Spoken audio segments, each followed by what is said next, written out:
अस्सलाम वालेकुम प्यारे बच्चों, कैसे हैं आप सब। उम्मीद है खैरियत से होंगे। आज मैं आपको कुछ रिश्तों के बारे में बताऊंगी।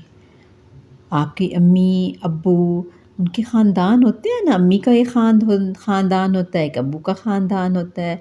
अम्मी के बहन भाई होते हैं, अब्बू के बहन भाई होते हैं। तो आइए अब हम पढ़ते हैं कि इन रिश्तों के क्या ख़ास नाम हैं। आइए मेरे साथ साथ पढ़िए। और लिखा हुआ है, पढ़िए। मुज़क्कर मुज़क्कर के गिर्द लाल और मुअन्नस के गिर्द हरा दायरा लगाइए।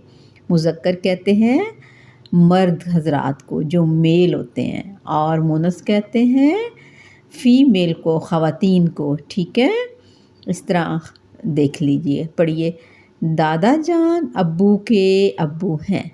दादा जान अब्बू के अब्बू हैं। दादा जान कौन है? आपके अब्बू के अब्बू हैं। दादी जान अब्बू की अम्मी हैं। ये दादी जान है। दादी जान कौन है? आपके अब्बू की अम्मी हैं। दादा जो होते हैं वो आपके अब्बू के अब्बू होते हैं, फादर होते हैं। और दादी जो होती हैं वो अम्मी होती हैं। फिर लिखा हुआ है नाना जान। नाना जान अम्मी के अब्बू हैं। आपकी अम्मी के जो अब्बू होंगे वो उनके नाना जान होंगे। आपके क्या होंगे? नाना जान। नाना जान अम्मी के अब्बू हैं। नानी जान अम्मी की अम्मी हैं। जो आपकी नानी जान होंगी वो आपकी अम्मी की अम्मी होगी। नाना और नानी आपकी अम्मी के वालिदैन हैं, और दादा और दादी आपके वालिद के वालिदैन हैं। ठीक है। फिर लिखा हुआ है ताया जान अब्बू के बड़े भाई हैं। ताया जान अब्बू के भाई हैं। ताई जान अब्बू की भाभी हैं। फुफ्फो जान अब्बू की बहन है। खाला जान अम्मी की बहन है। खाला जान अम्मी की बहन है। मामू जान अम्मी के भाई हैं। आपके जो मामू होते हैं वो आपकी अम्मी के भाई होते हैं। जो आपके ताया होते हैं वो आपके अब्बू के भाई होते हैं। ठीक है। जो फुफ्फो होती हैं वो आपके अब्बू की बहन होती हैं। जो खाला होती हैं वो आपकी अम्मी की बहन होती हैं। तो ये हमारे करीबी रिश्ते होते हैं, और इनके ये हमारे रिश्तों के नाम है जो आप पुकारते हैं। दादा जान, दादी जान, नाना जान, नानी जान। अब आगे इनमें से ख़वातीन को हम कहते हैं मुअन्नस, और जो मर्द हजरात हैं उनको कहते हैं मुज़क्कर। तो यहाँ हमने मुज़क्कर अल्फाज की लिस्ट बनानी है। मुज़क्कर अल्फाज की लिस्ट बनानी है, और इधर हमने मुअन्नस लिखने हैं। पढ़िए और मुज़क्कर के मुअन्नस लिखिए। दादा, और यहाँ पे क्या आएगा? दादी। दादा मुज़क्कर हैं, दादी मुअन्नस है। नाना, नानी। ठीक है, नानी। ताया, ताई। अब्बू, अम्मी। भाई, बहन। लड़का, लड़की। खालू, खाला। अब मैं आपको लिखना सिखाती हूँ कि हम इन अल्फाज को कैसे लिखेंगे। नंबर 1 पे दादा लिखा हुआ है ना, दादा मुज़क्कर है। दादी आपने पीछे पढ़ा भी था।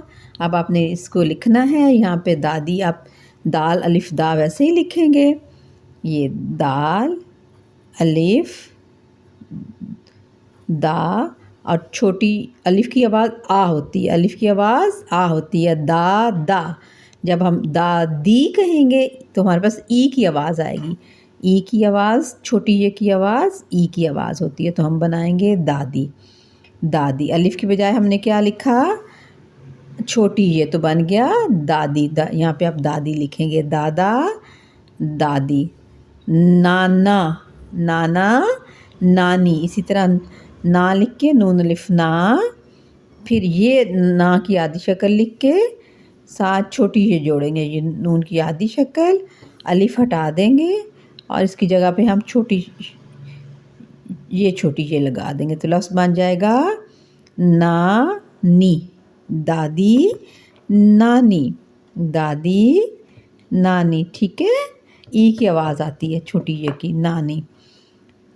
दादा, दादी, नाना, नानी। ताया। अब यहाँ पे आप लिखेंगे ताई। क्या लिखेंगे? ताई। ते अलिफ ता, حمزہ چھوٹی یہ ای تائی. پھر ابو. ابو امی تو آپ سب کو لکھنا آتا ہے. ابو کا مونس کیا ہوگا؟ امی. میں آپ کو مونس لکھنے سکھا رہی ہوں، مذکر لکھے ہوئے ہیں. امی. ابو کا امی. پھر ہے بھائی. بھائی کا کیا ہوگا؟ بہن. بے ہے نون. بھائی کا بہن. بہن. پھر لڑکا. لڑکا کا کیا ہوگا؟ لڑکی. لڑکا کا کیا ہوگا؟ لام اڑے کاف چھوٹی یہ کی. آپ دیکھ رہے ہیں نا سب مونس الفاظ کے آخر میں چھوٹی یہ آیا ہے. چھوٹی یہ کی آواز ای ہوتا ہے. دادی، نانی، تائی، امی، لڑکی. پھر خالو. خالو کا خالہ. خالو کا خا لام ہے لا خالہ. خالو کا کیا بنے گا؟ خالہ. خالو خالہ. اور خالہ کون ہوتی ہے؟ آپ کی امی کی بہن ہوتی ہے خالہ. ٹھیک ہے، تو آج ہم نے مذکر مونس سیکھے اور یہ سارے آپ کے رشتے ہیں. تایا، دادا، نانا، تایا، ابو، بھائی، لڑکا، خالو. یہ سارے میل حضرات ہیں، یہ سارے مرد ہیں، یہ سارے نر ہیں. ٹھیک ہے، اور یہ مونس جو ہیں یہ ساری خواتین ہیں. دادی، نانی، تائی، امی، بہن. اور یہ کون ہے؟ بہن کے لڑکی اور خالہ. یہ ساری عورتیں ہیں، یہ فیمیل ہیں. ان کو ہم مونس کہتے ہیں. فیمیل مونس ہوتی ہیں اور میل مذکر ہوتے ہیں، مرد ہوتے ہیں. ٹھیک ہے، انگلش میں جینڈر آپ نے پڑھا ہوگا. ٹھیک ہے، مذکر مونس میں. تو یہ آج ہم نے پڑھا. پہلے ہم نے سارے رشتے پڑھے اور اس کے بعد ہم نے ادھر مذکر مونس الگ الگ کر کے لکھے. ٹھیک ہے، اب آپ کو میں نے لکھنا بھی بتا دیا کہ یہ الفاظ کیسے لکھنے ہیں. دادی، نانی، تائی، امی، بہن، لڑکی اور خالہ. اور آپ یہاں سے بھی دیکھ کے لکھ سکتے ہیں. یہاں پہ آپ دادی کو انڈر لائن کر لیں. دادا، دادی، نانا، نانی. یہ مذکر مونس ہیں. دادا مذکر، دادی مونس. نانا مذکر، نانی مونس. تایا مذکر، تائی مونس. ٹھیک ہے، اور خالہ جو ہے یہ مونس اور خالو مذکر. خالو ادھر لکھا ہوا ہے. ٹھیک ہے، خالو یہاں لکھا ہوا ہے. خالو کا مذکر خالہ ہے. ٹھیک ہے، اور ماموں کا ممانی ہوتا ہے لیکن یہاں نہیں لکھا ہوا. ماموں کا کیا ہوتا ہے؟ ممانی. ماموں کا ممانی. ٹھیک ہے، تو یہ تھا ہمارا آج کا سبق مذکر مونس. آپ نے انہیں لکھنا ہے اپنی رف کاپی میں اور مشق کرنی ہے. اوکے، اللہ حافظ. خوش رہیں، اپنا خیال رکھیں. اوکے، اللہ حافظ. اللہ حافظ.